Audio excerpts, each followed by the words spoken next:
put a smile on your face when you're moving from place to place. Good morning, good morning, morning. Good morning and welcome back to Youth Wednesdays on the Tobago Updates Morning Show. My name is Dwayne, and yes, you're viewing us here live here in Port Moresby, Tobago. Right, we want to take the discussion to a more pertinent one relative to discussions about small island developing states. And this morning, we're going to be joined by Youth CARICOM Ambassador, Mr. Luke Trim. Good morning and welcome to you, Mr. Trim. Mr. Trim, why are you outside? Why are you outside? Good morning, Dwayne. I am outside because, I just love to be outside. I'm really excited to be a part of this interview. I felt like I haven't seen you all in ages. Yeah, How are because you you threw us doing? away. Don't feel like, don't be modest with it. If you want to be here, you will be here. Dwayne, But we know it's Dwayne. good to have you in the capacity of youth ambassador. You've been doing great things. We're very, very Thank you. much proud of you. We want to begin this discussion. Why are you at this conference? It is, and just tell us about it. Okay, so currently I am at the fourth International Conference for Small Island Developing States hosted by the United Nations.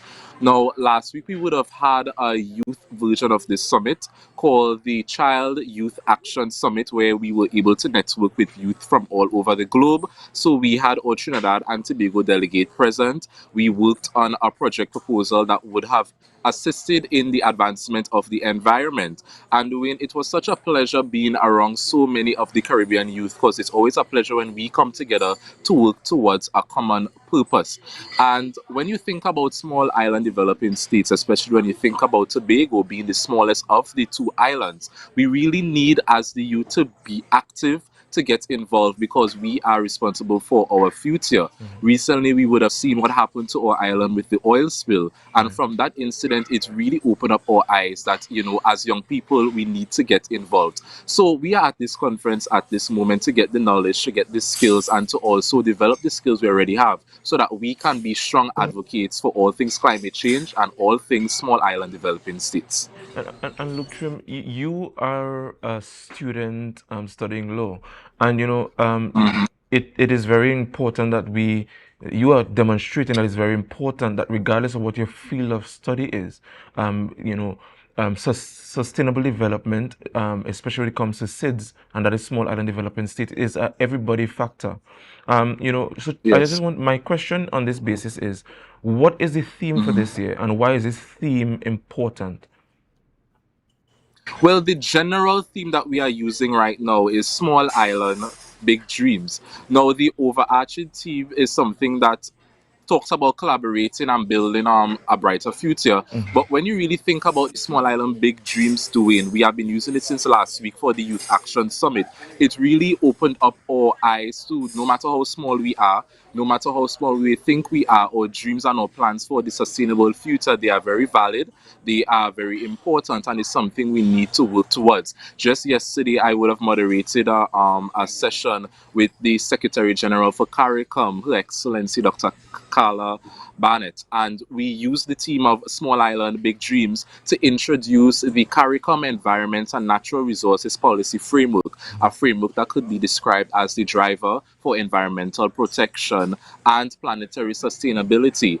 And being at this conference, I was able to see a lot of islands I didn't even know existed. And I personally thought that Tobago was small, but there are islands that are much more smaller than us. And when you look at the scientific data and the opinions from experts, some of the belief that in the years to come, these islands wouldn't exist anymore due to high levels in the sea. Sea What rising, are yes. we as the youth going to do? What are we going to do to really combat this issue? That is the purpose of this conference. Now, it was also a beauty that our youth leaders took the initiative to have a youth summit before the lead up to this high-level political summit that I am currently attending.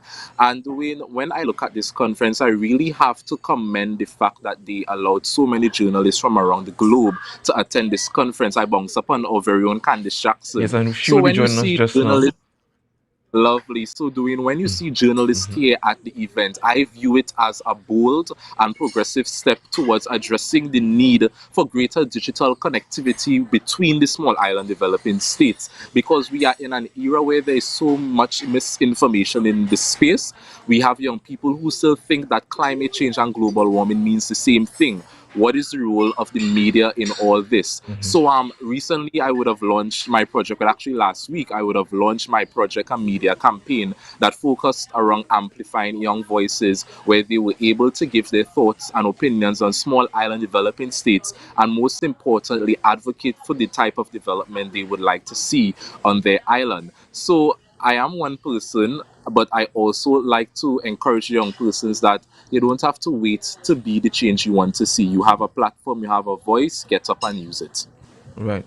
And it's pertinent now. And I mean, you mentioned the oil spill, but there are other factors that kind of speak to this pertinent issue as it pertains to sustainable development and the SDGs that the United Nations would have um,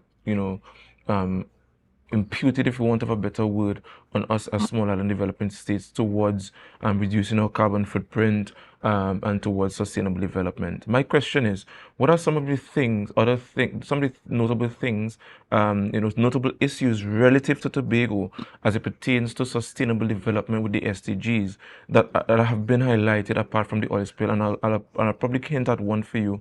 I think in 2022 we had the most severe rainfalls that would have kind of devastated a lot of key areas of the island. We had a massive flooding in 2022 in Scarborough, and these are indicators of climate change and the effects of climate change. And what are your thoughts? Well, Dwayne, if we are to factor in the SDG that focuses on climate change, Tobago is very vulnerable to the effects of Mm-hmm. climate change. Something as basic as, Dwayne, we can get up this morning and the sun will be bright and shining heat, and in the snap of your fingers, it's just a bunch of rainfall, things we wouldn't normally cater for. But I think we have Tima that usually updates us and Mm. sends us the information. So I'm thankful for that, because I do be seeing posts on my WhatsApp that usually Yeah. update when we are to expect rainfall. But when you think about the effects of climate change, Dwayne, especially with a small island just as Tobago, it is probably a huge problem we are facing, because it somewhat threatens and undermines or cause for greater sustainable development, because we are a small island and we are very vulnerable to the effects of climate change. And Dwayne, I am enjoying this conversation because I know you have a background with all things environment. So as the young people, the question is, as the young people, what are we going to do to ensure that we preserve the nuances of Tobago? Are we going to mobilize our youth groups? Do we have to bring in more professionals like yourself that have that knowledge where the environment is concerned, and to conserve our environment, to really come into our youth groups so that we can start rolling out projects that could aid in the development of Tobago? I think these are discussions we need to have. Yes. Hopefully, when I return home to Tobago, I'm going to be spending a lot of time at the Division of Community Development, Youth Development, and Sport, chatting with the youth officer, so we can sit down and strategize ways we as the youth can get involved to just save our little island. Yes, and it's very important, that you're highlighting these factors. And yes, I do have a background in environmental science. And one of the things that always stand out to me is that, unfortunately, Mr. Trim, we these conversations surrounding small island developing states have been ongoing for years. It's unfortunate. Mm-hmm. Another unfortunate thing, I don't know if you listened to Mia Motley's contribution in the GOP conference some years ago, and I think last year, her contributions has always been stellar. And what is has been the clarion call is that, yes, we ought to do everything in our part as small island developing states, right, to reduce our carbon footprint.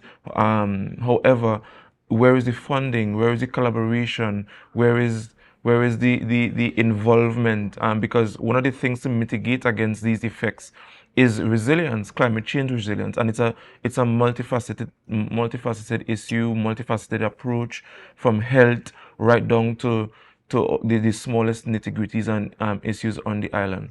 And it's interesting that this this conference attempts to highlight and address some of these issues in about 6 years. I'm seeing here access to finance, scaling up climate finance, which is important, Mm. strengthening data collection, which is also crucial, science and technology innovation, and digitization. And in digitization, of course, has its effects.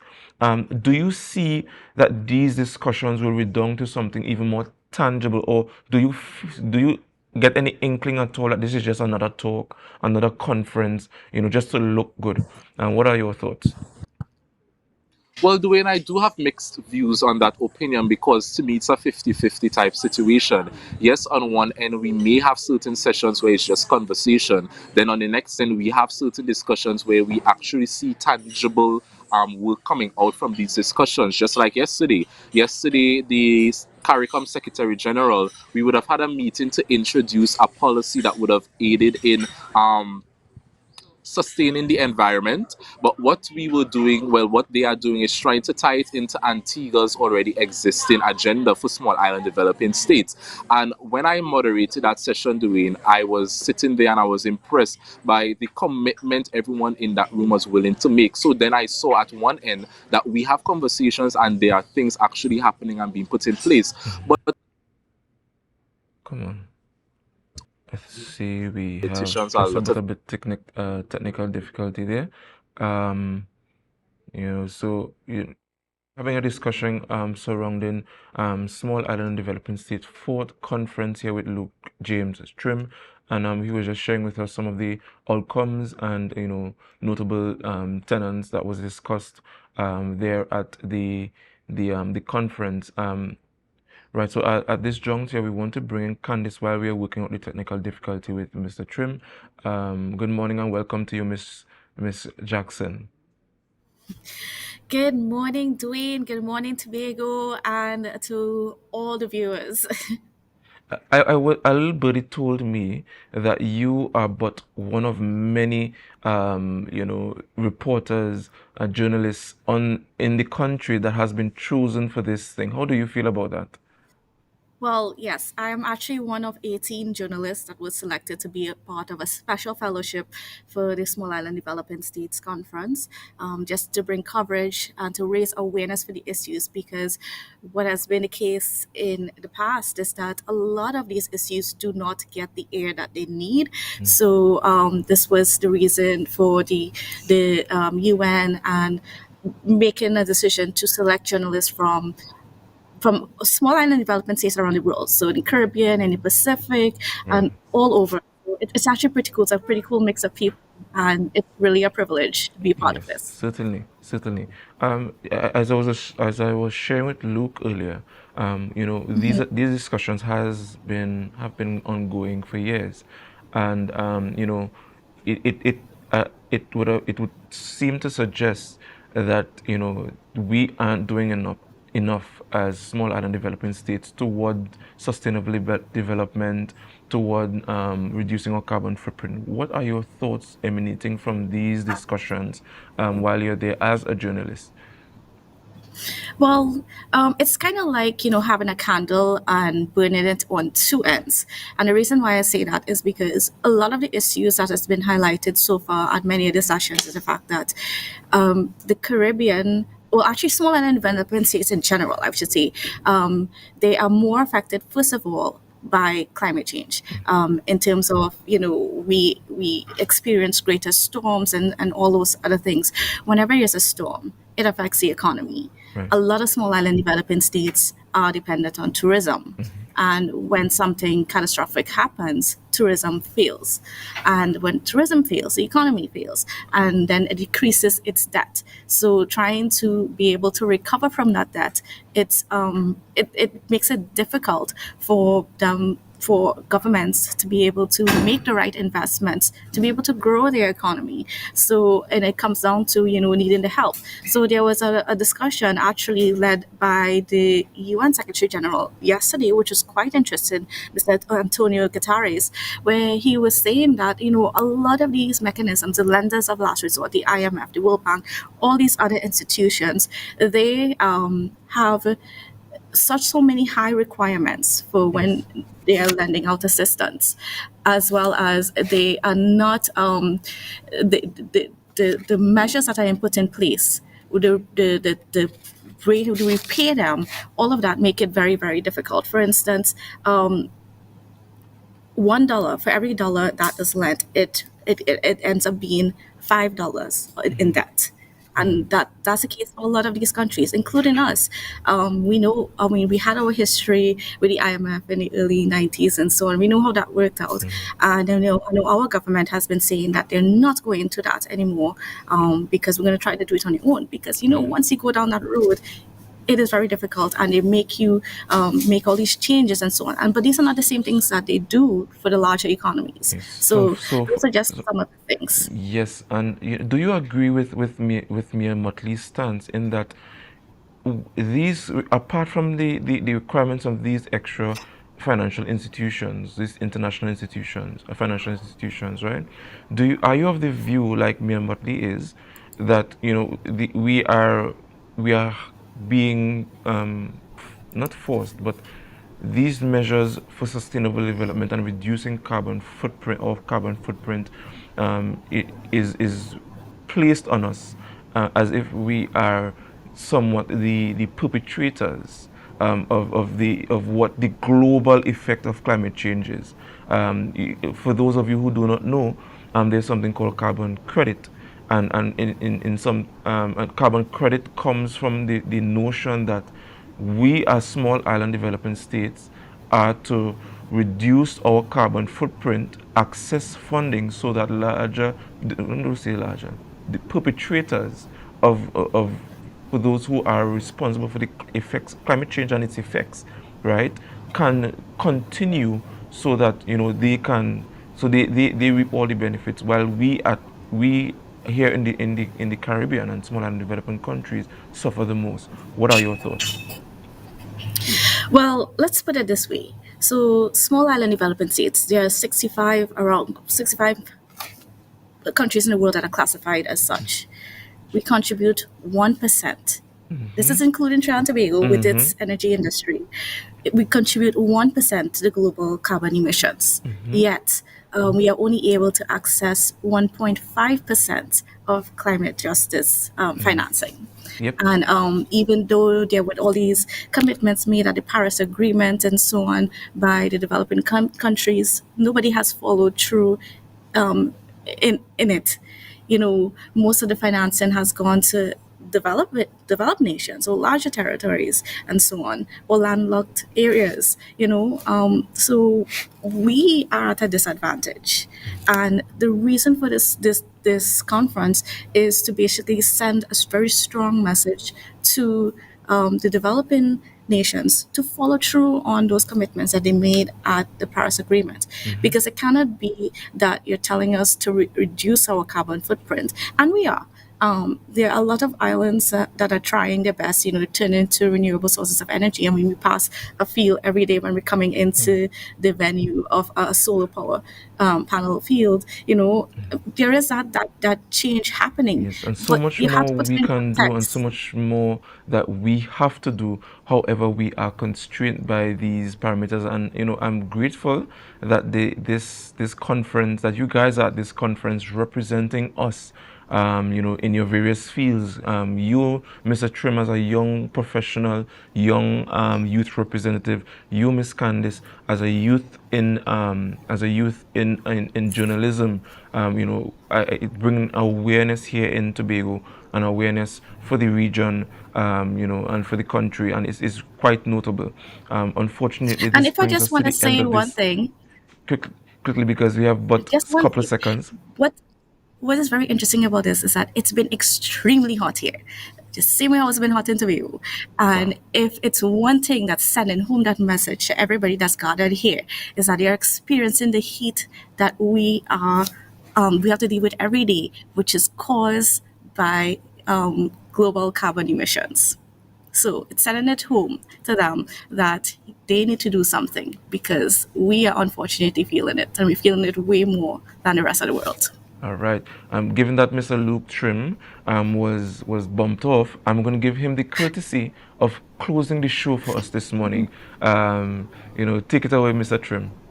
Oh my. All right, so viewers, like viewers, so thank you for joining us here on the Tobago Updates Youth Morning Show. It was a pleasure having you all here. It was a pleasure having these fruitful conversations. Now, we do expect to see you next week here on the Youth Show because, it's always a vibe on the Youth Show, viewers. So thank you. Be safe today. Be safe on the road. I am Luke Trim, and this was the Tobago Updates Youth Morning Show. Right, and guys, thank you very much. Thank you very much for joining us. And just remember to share the live, share the live, share the live. We go over to Good Morning Tobago with Miss